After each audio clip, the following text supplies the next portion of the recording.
এই রমজান মাসের দিনগুলোতে ইফতারির টাইমে আমরা সকলেই যেটা করি সেটা হচ্ছে বাইরে থেকে চপ, বেগুনি, তারপরে হচ্ছে পেঁয়াজি এইসব স্ন্যাক্স কিনে খেয়ে থাকি। এতে আমাদের পেট খারাপ হয়, অনেক রকম সমস্যা দেখা যায়। তো এই সমস্যা থেকে মুক্তির উপায় নিয়ে চলে আসলাম। বাড়িতে খুবই সহজে আপনারা হেলদিভাবে একটা স্ন্যাক্স বানিয়ে ফেলতে পারবেন, তাও আবার মিষ্টি কুমড়ো দিয়ে। মিষ্টি কুমড়ো আমাদের শরীরের জন্য তো ভালোই, আপনারা জানেন। কুমড়োতে থাকে এমন কিছু ভিটামিন যেমন এ, ভিটামিন সি, ভিটামিন ই ত্বকের স্বাস্থ্য ভালো রাখতে সাহায্য করে এবং চোখের জন্য উপকারী কুমড়োয় থাকা নানান রকম ভিটামিন খনিজের মধ্যে একটি হলো বেটা ক্যারোটিন।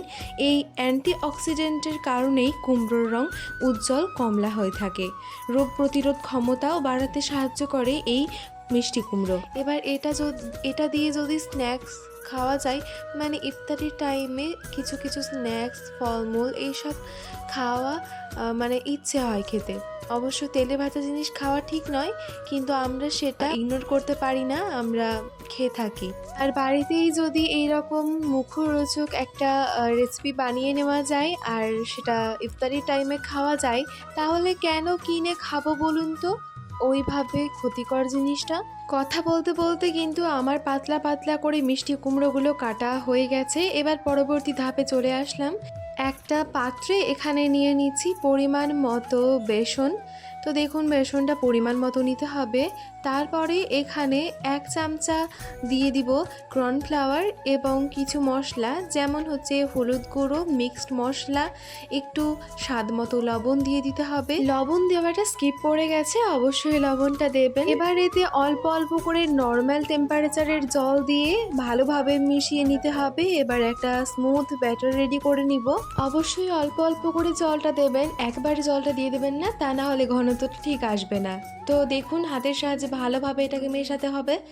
তো ভালোভাবে ফেটিয়ে নেওয়ার পরে এখন আপনাদেরকে ঘনত্বটা দেখিয়ে দিই। ঘনত্বটা এইরকম হবে, আশা করি দেখেই বুঝতে পারছেন। এবার পরবর্তীতে একটা কড়াইতে তেল গরম করতে দিয়ে দেওয়া হয়েছে। তেলটা ভালোভাবে গরম হয়ে যাওয়ার পরে আর কিছুই না, মিষ্টি কুমড়োটা কেটে রাখা হয়েছিল সেটা এইভাবে এই ব্যাটারের মধ্যে ভালোভাবে পরে ডুবিয়ে নেওয়ার পরে এইভাবে গরম তেলে ছেড়ে দিতে হবে। সাবধানে ছাড়বেন। আর যখন ওই মিষ্টি কুমড়োটা এর মধ্যে ডোবাবেন ব্যাটারের মধ্যে, তখন একটা আঙ্গুল দিয়ে ডোবানোর চেষ্টা করবেন। তাহলে কি হবে, ওই যে যখন আপনারা বেগুনি করেন দেখবেন হাতের 4টা আঙ্গুলের ছাপ পড়ে যায়, এটা দেখতেও ভালো হয় না। তো যাই হোক, তার জন্য একটা আঙ্গুলের সাহায্যে যদি ওটা করা হয়, ডোবানো হয়, তাহলে কিন্তু হাতের ছাপটা পড়বে না আর একদম সুন্দর হবে। এটা কিন্তু আপনারা ফলো করবেন বেগুনিতেও আমরা এই ভুলটা করে থাকি। তো বেগুনির মতোই কিন্তু এটাও সেম প্রসেস, কোনো না, শুধুমাত্র বেগুনের মতো ভেজে নিলেই হবে। তো দেখুন গরম ছাকা তেলে সুন্দরভাবে লাল করে ভেজে নিয়েছি। এবার এটা তুলে একটা প্লেটে রেখে দিব, সবগুলো একই রকমভাবে ভেজে নিব।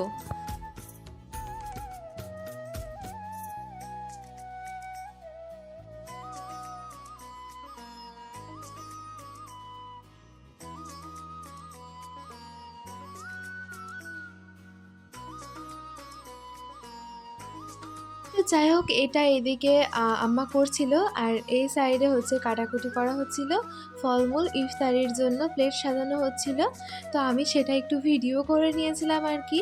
তো এই যে মা কলা, শরবতি, আপেল, পেয়ারা বলছি, সরি পেয়ারা না, ওই আমতা, খেজুর, কিশমিশ, কাজু, এইসবগুলো সব, মোরব্বা, এইসবগুলো কাটাকুটি করছিল। মোরব্বা খেতে আমার কিন্তু হেভি লাগে, আপনাদের কাদের ভালো লাগে বলিয়েন। তো যাই হোক, কাটাকুটি সেটানোর পরে এখানে এই যে ভিজিয়ে রেখেছিল আম্মা ওই কি যেন বলে এটাকে, লাড়ুয়া, যাই হোক লাড়ুয়াটা ভিজিয়ে রেখেছিল। আর এই দিকে দেখুন আপনাদেরকে তো শেয়ার করাই হয়নি, মানে এই কয়দিন ভিডিও আপলোড দেওয়াই হয়নি। তো আজকে চলে এসেছি যেহেতু, তাই দেখিয়েই দিই। এটা হচ্ছে আমার যে ধলু, মানে আমার যে রেগুলার ভিডিও আপনারা দেখেন যারা, তারা অবশ্যই ধলুকে জানবেন। ধলুর কিন্তু বাচ্চা হয়েছে, ও ছিল পুচকি। দাঁড়ান আপনাদেরকে একটা ভিডিও, মানে অনেকদিন আগের, 1 বছর আগের ভিডিও দেখাই। এই যে এটা হচ্ছে আমার ধলু সোনা, মানে বুঝতে পারছেন? ও এখন অনেক বড় হয়ে গেছে। এটা হচ্ছে ছোট বাচ্চা, একদম ১ বছর আগের ভিডিও। এটা স্মৃতি হিসাবে আমার সারা জীবন মনে হয় ফোনেই থেকে যাবে। কারণ আমি এইসবগুলো কোনোদিনই ডিলিট করব না। আর এই যে এখন ও কত বড় হয়ে গেছে, এটা হচ্ছে এখনকার ছবি। ও আমাকে ওর কথাও আমি মোটামুটি বুঝতে পারি জানেন? ও যখন পা এগিয়ে দেয় তখন বুঝতে হবে ও পাটা চুলকে চাইছে। তার জন্য আমি ওকে চুলকিয়ে দিচ্ছিলাম। আর এই যে এখনকার ভিডিও, ও অনেক বড় হয়ে গেছে, আর বড় হয়েছে বই কি ওর আবার ২ টো বাচ্চা হয়েছে। তো সেটাই আমি দেখাচ্ছিলাম। তো চলুন আরেকবার দেখাই। এই যে ধলুর বাচ্চা, এই দুটো হচ্ছে ধলুর বাচ্চা, ওটা আর এটা। তো আপনারা যদি লক্ষ্য করেন তাহলে দেখতে পাবেন আমার ধলুটা যেমন ছোটোতে যেমন ওর কালার ছিল সাদা, তারপরে একটু একটু কালো কালো, আবার একটু ব্রাউন ব্রাউন কালার। পাশের ছবিটা দেখুন, ওর মা আর ওর বাচ্চা প্রায় একই, একদম দেখতে সেম সেম হয়েছে। কালোটা তো পুরোই আলাদা হয়েছে, কিন্তু এই সাদা বাচ্চাটা একদম মায়ের মতো দেখতে হয়েছে। আপনারা দেখলেই বুঝতে পারবেন। তো যাই হোক, আমি অনেক বকবক করে নিলাম ওদের সম্পর্কে। তো যাই হোক, ওরা হচ্ছে ফেব্রুয়ারির 23 তারিখ 2025-এ, মানে এই সালে।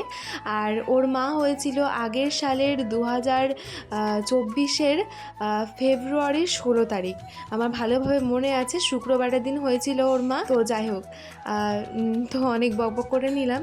তো এখন হচ্ছে মা ইফতারের প্লেট সাজাচ্ছে, তো সেটাই আমি একটু ভিডিও করে নিয়েছিলাম।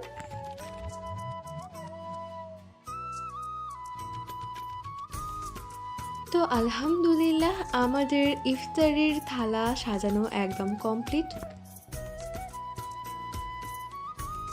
আর এই যে মিষ্টি কুমড়োর যে স্ন্যাক্সটা করছিলাম সেইটা এখন আপনাদেরকে একটু দেখাই। একদম সুন্দরভাবে ভেতরটা সিদ্ধ হয়ে গেছে, আর উপরটা বেশ ক্রিস্পি রয়েছে, আর ভেতরটা একদম সুন্দরভাবে সিদ্ধ হয়ে গেছে ভাজবার সময়েই। তো ভিডিও কেমন লাগলো কমেন্টে জানাতে ভুলবেন না। ভিডিও ভালো লাগলে চ্যানেলটিকে সাবস্ক্রাইব করে পাশে থাকা বেল আইকনে ক্লিক করে অল নোটিফিকেশন অন করে দিবেন। এতে আমার নতুন নতুন ভিডিওগুলো সবার আগে আপনার নোটিফিকেশনে পৌঁছে যাবে। তো এখন কিন্তু আমি রেগুলার ভিডিও আপলোড করব রোজ। আপনারা অবশ্যই আমার ভিডিও দেখবেন আর আমার পাশে থাকবেন। তো ভালো থাকুন, সুস্থ থাকুন, ধন্যবাদ।